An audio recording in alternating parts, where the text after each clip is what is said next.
Purihin ng Diyos, purihin ng ating Panginoon. Handa ka na rin bang bumato sa taong nagkasala?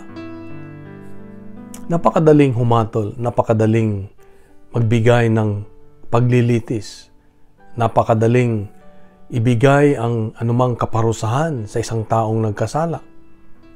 Lalo ngayon, madali tayong sumunod sa sinasabi ng karamihan. Pero ang tanong, nasaan yung awa? Nasaan yung sinasabi ng Diyos na mahalin mo ang iyong Diyos at ang iyong kapwa? Kung ganun tayo lagi na napakadaling manghusga, napakadaling magbigay ng paglilitis, ay nawawala sa atin yung sinasabi ang utos ng Diyos na mahalin ang ibang tao. Kaya nga, sa Ebanghelyo ngayon makikita natin na si Jesus ay sinubukan ng mga Pariseo at mga Eskriba na kung saan dinala nila ang isang babaeng nahuling nakikiapid. At ang kaparusahan sa kasulatan ni Moses ay batuhin hanggang mamatay. Kaya't sinubukan nila si Jesus kung anong sasabihin niya at sabi, ano ang gagawin namin? Kapag sinabi ni Jesus na sundin ang utos ni Moses na batuhin, sasabihin nila, nasaan yung pagmamahal at awa na sinasabi mo, na tinuturo mo? Pag sinabi naman niya na huwag batuhin, ay hindi ka sumusunod sa kautusan ni Moses.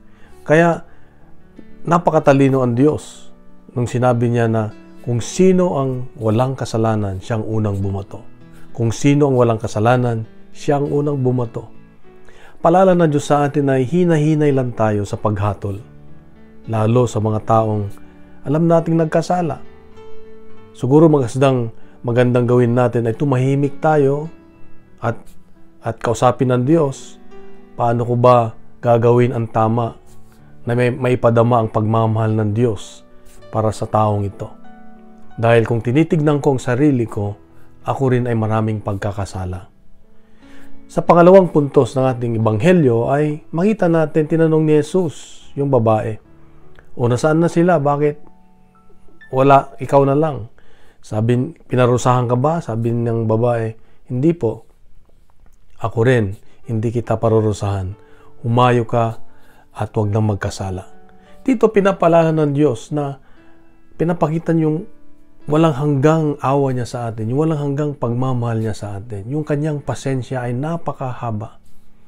Na ibig sabihin, sa tuwing tayo nagkakasala ay binibigyan niya tayo ng pagkakataon na magbago. Hindi siya nagbibigay ng kaparusahan, kundi pagliligtas, pagmamahal, awa. Nagbabaka sakali na magkaroon tayo ng pagbabago ng buhay, pagbabago ng isip. Kaya kapatid, ito ang paalala ng Diyos sa iyo at sa akin ngayon, na pag tayo ay nagkakasala, huwag tayong mawalan ng pag-asa. Sabi nga, nandyan lagi ang Diyos na bukas ang kanyang palad, kanyang mga bisig para tayo ay yakapin, para tanggapin muli, dahil ang kanyang misyon ay lahat tayo ay magkaroon ng bagong buhay, isang buhay na kasama siya.